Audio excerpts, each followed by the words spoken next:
All right. This is a recording for Clinical with Individuals, Thomas Childers. I am sitting down with Dustin for our 15-minute session. So, how's it going, Dustin? Pretty good. Pretty good? Yeah. What brought you in today? So, I'm having some problems with my wife. Kind of feel like she's pushing me to open up and have conversations about things that I'm just not.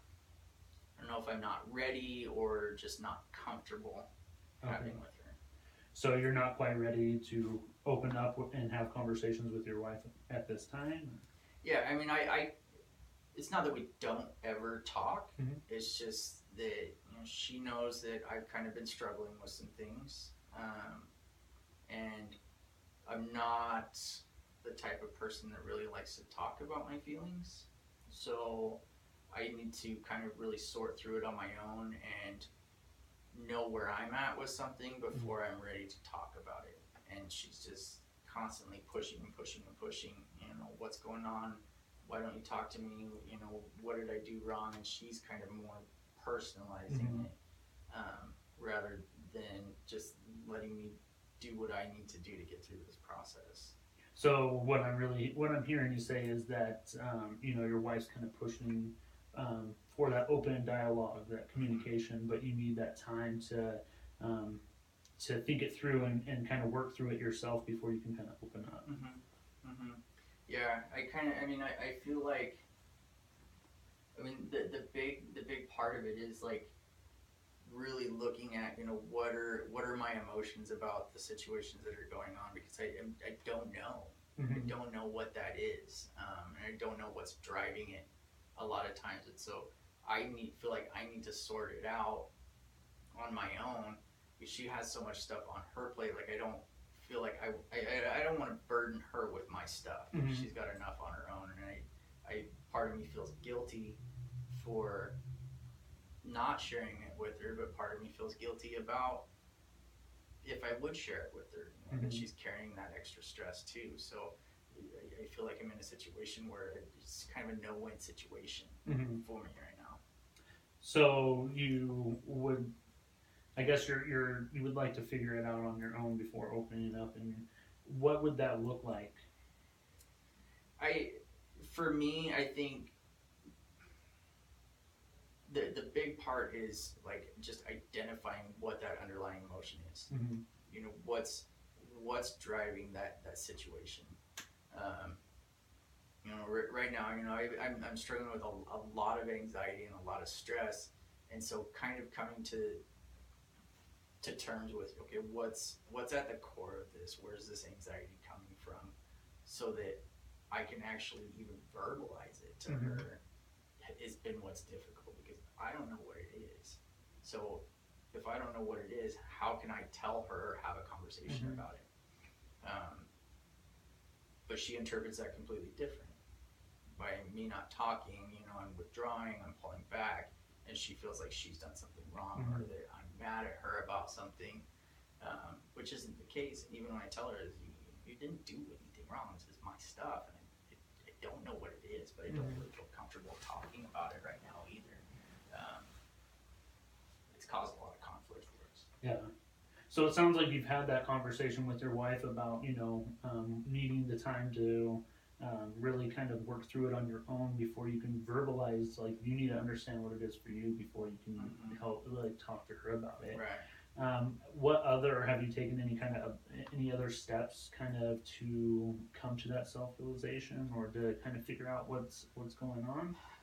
I do a lot of reflecting on what's going on in those instances when my anxiety's increased.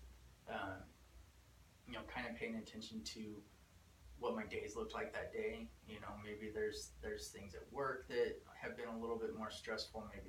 Maybe I'm bringing stuff from home to work with me. Maybe I'm bringing stuff from work to home with me. Just carrying, with the job that I do, it's stressful. And I take on a lot of what in both situations. It's hard to separate that stuff and keep it in their own silos or their own bubbles. Um, and I don't know that I have an outlet to get that stuff out. So rather than talk about it or process through it or find a way to really deal with it, I stuff it down and I move to the next thing because it's just one thing after another. You know, I go from all day long full schedule at work to straight into busy chaos at home with 4 kids. Right. You know, so there's no time to really decompress and keep that stuff separate, and just there's no downtime. I think. So it sounds like there's kind of some difficulty separating, you know, taking, you know, work into your home and home back into work. And so, like, it sounds like there's a lot of stress there. And so, and it also sounds like you kind of don't have an outlet, like you said, to alleviate some of that stress. Can you give me an idea of some of the things you might have done or might have tried? Yeah, I've gotten away from a lot of the things that I used to do for stress relief just because I don't feel like I have the time, first of all. I used to do a lot of fishing, love to be outdoors. I used to be pretty physically active, but you know, the job that I'm in now, I sit in a desk most of the day. My schedule is pretty busy, so I don't get an opportunity to really get up. There's days when I don't even have an opportunity to eat lunch, you know, because it's just one thing after another all day long. I used to play golf,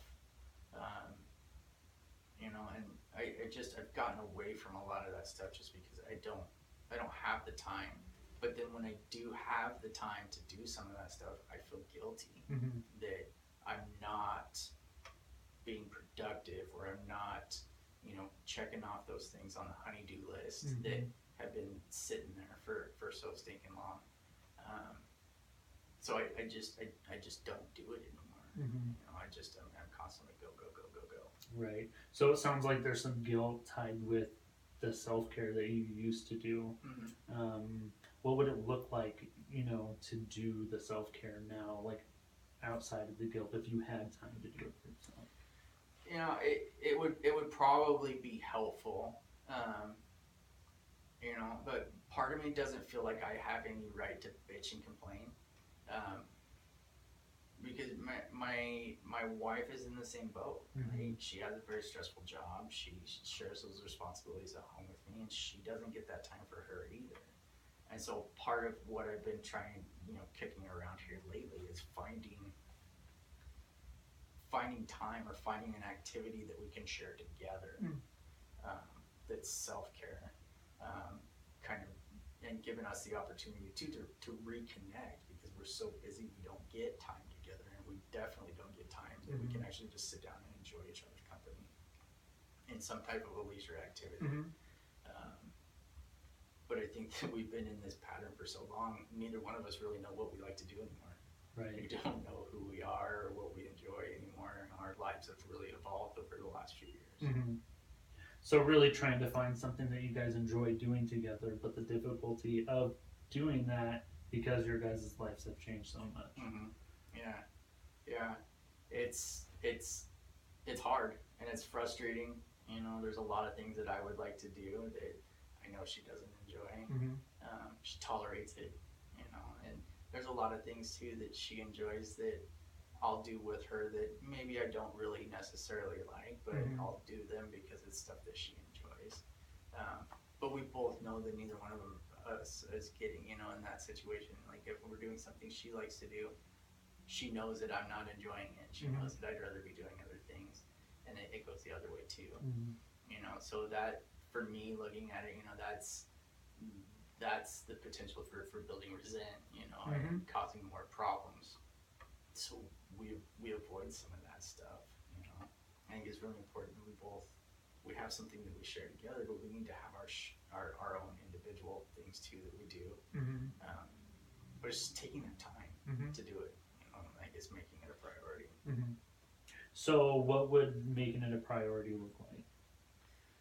probably just sitting down and looking at the schedule and like finding a spot where, you know, this is the time that I'm setting aside for just me, or Mhm. setting aside time, you know, whatever that looks like, even if it's like once every couple of weeks or once a month, where me and my wife actually sit down, or we go out and like we have a date night or Mhm. whatever that is, you know, find some type of an activity, you know, sit down and have a conversation with her. What is it? What are some things that we want to do together? You know, maybe even just looking for new things that we've never done before. Mhm. You know, kind of explore some new options. What would be the likelihood of you doing that?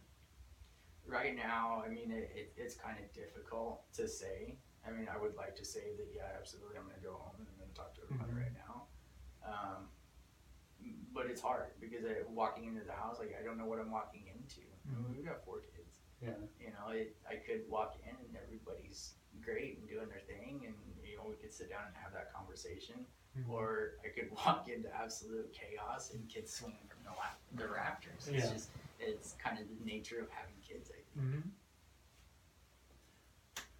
Oh, so it's kind of the unknown when you go home, the Right. desire to set up the time, but not really knowing what it's going to look like when you're Right. home. Well, and kind of, you know, checking the temperature when I walk in, right? Mhm. You know, even if things seem calm on the surface, like the kids could have really given my wife a hard time before I Mhm. walked in.